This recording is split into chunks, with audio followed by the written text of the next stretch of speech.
अभी सारी चर्चा हुई है और निश्चित तौर पर ये पीसीसी अध्यक्ष के बाद हमारे मंत्रिमंडल में भी फेरबदल होगा और नई नियुक्तियां मंत्रिमंडल में पोस्ट खाली है तो उसमें भी एक नए मंत्री की नियुक्ति होना निश्चित है। तो सब चीज़ें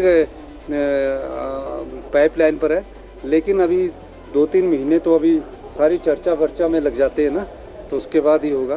तो अभी पूरा निश्चिंत रहिए, हमारा प्रदेश अध्यक्ष भी जल्दी ही आपके सामने आ जाएगा। राज्य में जो एफआईआर हुई थी, क्या स्थिति है अभी, क्योंकि 200 से ज़्यादा लोगों की मौत हो चुकी है।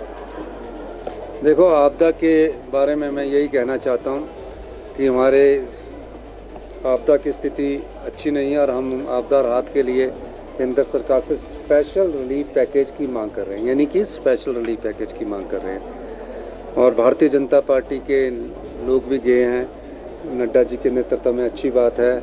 और हम जो भी इस राज्य में नुकसान हुआ है उसमें हमने सभी मंत्रिमंडल के सदस्य गए हैं। कल मेरे ख्याल परसों शिक्षा मंत्री जा रहे हैं वहाँ, जो स्कूल में नुकसान हुआ उसका देखने।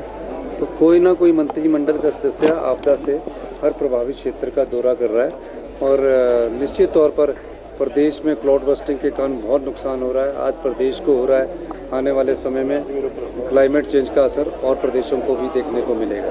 सर, भाजपा का विरोध प्रदर्शन जो है, बड़ा फैसला हाईकोर्ट का आया है, अब सरकार आगे क्या करेगी इस पर, क्योंकि संख्या बहुत ज़्यादा 1,67,000। सरकार सभी बागबान किसानों के साथ सहानुभूति रखती है और इस मामले का अध्ययन किया जा रहा है। सर, भाजपा प्रदर्शन कर रही है, जो एफआईआर दर्ज हुई है सिराज में, उसको लेकर वापस लेने की मांग कर रही है कि वो एफआईआर वापस ली जाए, क्योंकि आपदा से ग्रसित है वहाँ के लोग, एफआईआर उन पर की गई है। देखिए, जिस प्रकार तिरंगे का अपमान भारतीय जनता पार्टी ने किया,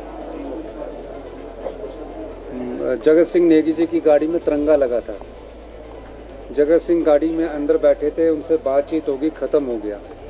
उसके बाद तिरंगे पर जूते फेंकना भारतीय जनता पार्टी को शोभा नहीं देता, उनके कार्यकर्ताओं को शोभा नहीं देता। तिरंगे का सम्मान के लिए कांग्रेस पार्टी ने बलिदान दिए हैं।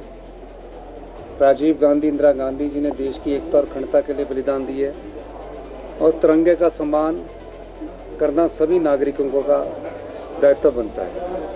और तिरंगे पर अगर ऐसा किया जाता है, उस कारण वो एफआईआर दर्ज हुई है। अब तिरंगे के अपमान के संदर्भ में क्यों ऐसा किया गया, किसके दिशा निर्देश पर किया गया, उसकी जानकारी प्राप्त करेंगे। जो निर्दोष होंगे उनको एफआईआर से मुक्त करेंगे, जो तिरंगे में शामिल होंगे नुकसान करने में, अपमान करने में, क्योंकि तिरंगा का अपमान हम नहीं सहन करेंगे, हमारी सरकार बिल्कुल सहन नहीं करेगी। कांग्रेस पार्टी तिरंगे का अपमान बिल्कुल सहन नहीं करती है। चुनावों से पहले 600 शिक्षा संस्थान खोल दिए, ना टीचरों की रिक्रूटमेंट की, ना अधिकारियों की, कर्मचारियों की रिक्रूटमेंट की।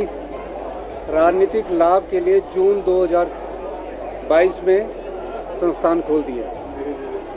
हमारी सरकार ने सबसे पहले जो काम किया, जो प्रदेश शिक्षा के क्षेत्र में 21वें स्थान पर था, नीतिगत बदलाव लाकर, फैसले कर आज प्रदेश ओवरऑल रैंकिंग में तीसरे 5वें स्थान पर आ चुका है।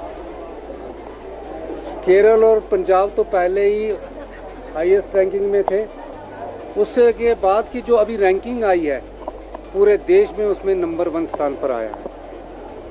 हमने दोनों डायरेक्टरेट को एक किया, स्कूल एजुकेशन एक डायरेक्टरेट बनाया। हमने पहली कक्षा से इंग्लिश मीडियम शुरू किया, स्कूलों का मर्जर किया, रैशनलाइजेशन किया और डे बोर्डिंग स्कूल बनाए, और जिसके सार्थक परिणाम आने शुरू हुए। शिक्षक जो सरकारी स्कूलों में टेस्ट देकर आते हैं, पढ़े लिखे हैं, उन्होंने भी अपनी ड्यूटी को समझा और इस क्षेत्र में सभी शिक्षकों ने, टीचरों ने एकजुटता का परिचय देते हुए क्वालिटी एजुकेशन में इम्प्रूवमेंट किया। वो सब टीचर भी बधाई के पात्र है और इस दिशा में हम आगे बढ़े। और आज मुझे खुशी है कि 315 ड्राइंग टीचरों को हमने आज नियुक्ति पत्र भी दिया और ऑनलाइन अटेंडेंस स्कूल में बच्चों की भी और टीचर्स की भी का भी आज हमने शुभारंभ किया। सारा सीएम डैशबोर्ड पर आ जाएगा कि कितने बच्चे उस स्कूल में उपस्थित है, कितने टीचर कहाँ उपस्थित है। इस तरह शिक्षा में ये क्रांतिकारी बदलाव 2.5 साल में देखने को मिला। आने वाले समय में 5 बिंदु है जिस पर केंद्र हिमाचल प्रदेश की सरकार मुख्य कार्य कर रही है: शिक्षा, हेल्थ, ग्रामीण अर्थव्यवस्था, हाइड्रो और टूरिज्म।